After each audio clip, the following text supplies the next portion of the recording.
No. There's 2 miles in here. Dad, let's just stay here. Let's stay here. Hold on.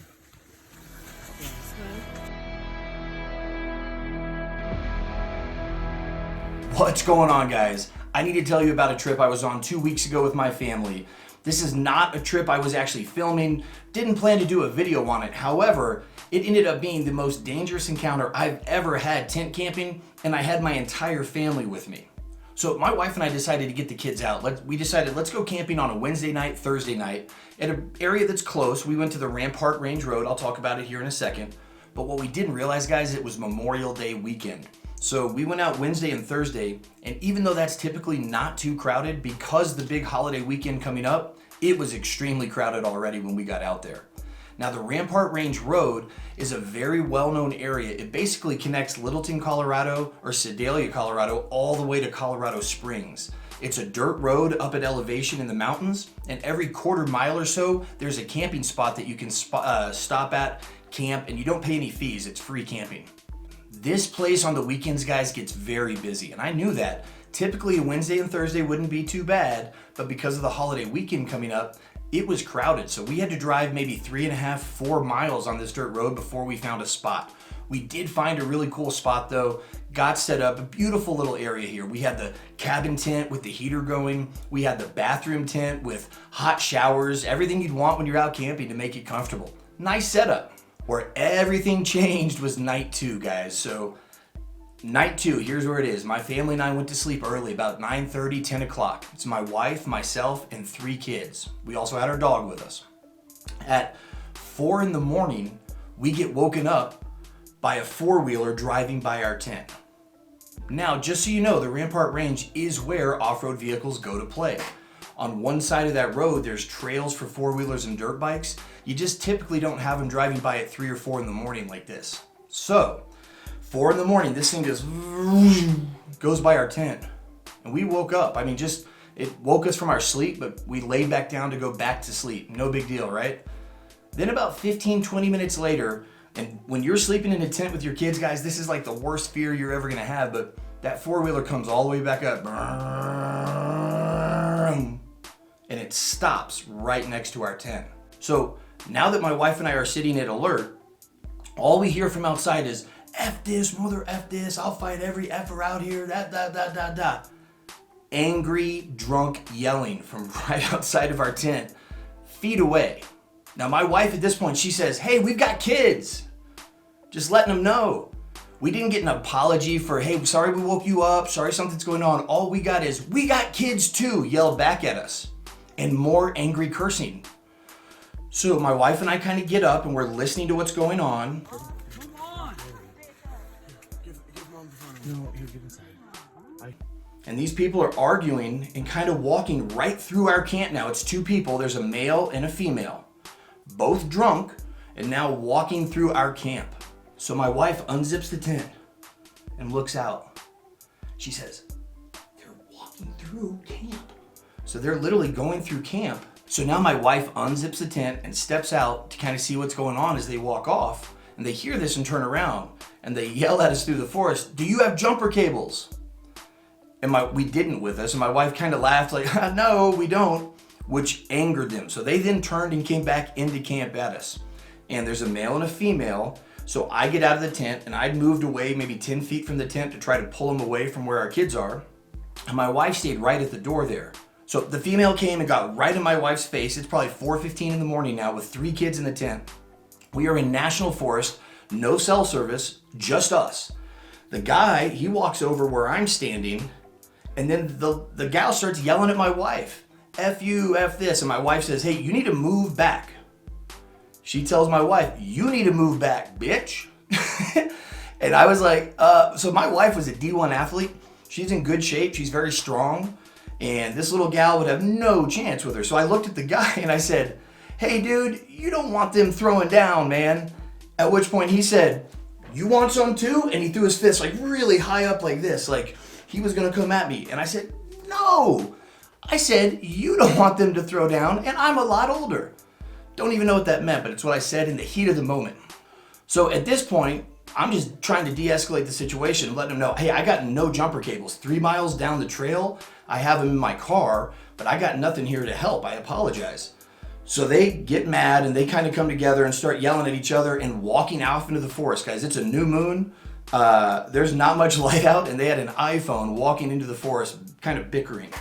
So guys, at this point, they're walking through the forest. Can't really hear them anymore. Their 4-wheeler's 10 feet from our tent, dead. They can't start it, the battery's out. I go back in the tent and I'm telling my wife and kids, maybe I should give them a ride, guys. Maybe I should just jump in the Jeep, go find them, try to get some cables to get this situation resolved quickly. Listen, I could give them a ride 2 miles, Sharon, and they'll be done. Okay? They could hurt you. They're not gonna hurt me, okay? I'll give them a ride. Please don't. My family was like, they're really drunk and they might hurt you. You don't know what the situation is. Let's not do that. So instead, we have to figure out what are we gonna do, right? So now we have 30 or 40 minutes probably before they come back. And I told my family, I was like, do you think these guys are gonna be happier when they come back from camp? Do we know who's back at camp that's gonna be coming with them? Might they have a weapon or something with them? We don't know, but we do know that they're gonna come back here and get this 4-wheeler within the next hour or so. So, first thought for my wife was, let's pack up and go. Let's get out of here. Let's just not even involve ourselves in the situation, which is the right move. However, we had 2 carloads worth of stuff, all kinds of gear. It's middle of the night, pitch black. No way that we would get that all broken down and put up in time. So instead, she decides, you know what? I'm gonna get the kids in the car and you wake up camp. Let's get the fire going. Let's get the grill going. Let's get coffee going. We'll have the lantern bright as can be, and we'll be ready when they come back to do what we need to do. Now, also at this time, while she's getting the kids in the car, I went in the tent and I do have a gun with me, right? So one thing I did is, when I camp with my family, guys, I almost always bring one gun for protection with us. Almost always a shotgun that we leave in the cabin tent just in case, right? Some freak thing happens with a bear or some sort of sick animal that's very aggressive or something like that. In this scenario, I had brought a pistol. I had a 9mm pistol with me, and that's what I went in, put a clip in, a loaded clip, didn't ever chamber a round in the gun, and then just had it in my coat pocket, right? Out in federal land on the National Forest, you can carry weapons, so had my gun in my pocket just in case. So I got the lantern lit up, camp's bright, got the fire pit going, fire's blazing. I got the stove boiling water and making coffee. Just about the time I had some coffee made, you can hear another 4-wheeler coming back to camp. So here I am drinking coffee, pistol in my pocket, kids in the car with the lights out, but ready to go if needed, and unsure what's gonna happen. Now the 2 people who came back were the same 2 that left. There was no one additional. They were just angry and yelling at me the whole time. I tried to let them know I could help. I have lights, I have a lantern, can I help? At which point the guy tried to fight me again. He threatened to put his fists up and ask me if I wanted some. 2 times this guy has threatened to fight me out in the forest. Pitch black forest, middle of the night, no one to help, you can't call on the phone. It's exactly what you don't want to be in as far as situations go, let alone when you have your kids in the car like that. So this guy is like too drunk to even walk up the little bank here. And I say, guys, I'm not trying to fight, but I have a lantern. Would it help if I bring some light and just help you get this thing started? At which point they finally backed off. The tension started to ease a little bit. And they said, yeah, you know what, we probably could. Now around this time, my wife got out of the car as well. She came over and she was just letting them know, hey guys, sorry for all the yelling back and forth, but you just freaked us out. We had no idea what's going on. Our kids are in this tent. We had no clue. And then this point, the other gal starts apologizing to us, and they're all trying to save face at this time. So my wife goes back in the car. It takes us another 30 or 40 minutes to actually jump that 4-wheeler and get it going. At this point, we got it started, and they were almost wanting to have drinks and hang out and, make amends. And I told them, guys, I drank earlier in the day, but I'm drinking coffee because if you look, the sun's up. So you guys probably need to head back to camp, sleep it off a little bit, and we'll see you around. So here it is, an hour and a half later, maybe 2 hours after that initial confrontation, and they drive off, not to be seen again, thankfully.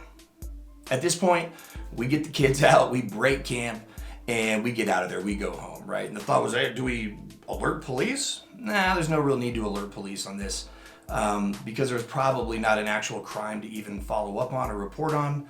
My wife did have the idea to let Forest Service know that, hey, if there was, any more incidents of people having run-ins like this, we do have some information on the folks as far as who they are, just in case. But really more of a proactive heads up.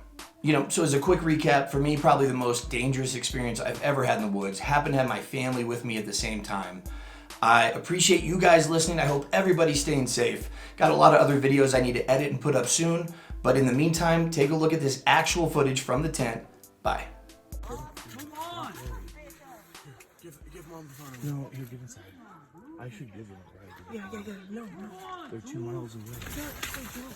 I know.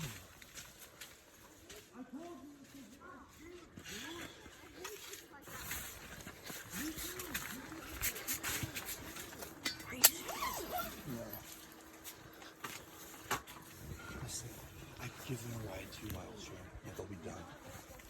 Okay? They could hurt you. They're not gonna hurt me, okay? I'll give them a ride. Please don't. They could harm you. Where's my keys? I have no idea. Are they leaving? What's hold on. No, stop. They could harm you. Jimmy, they're not gonna harm you. I promise you, okay? Dad, let's just stay here. Let's stay here. Hold on. Yes, Dad.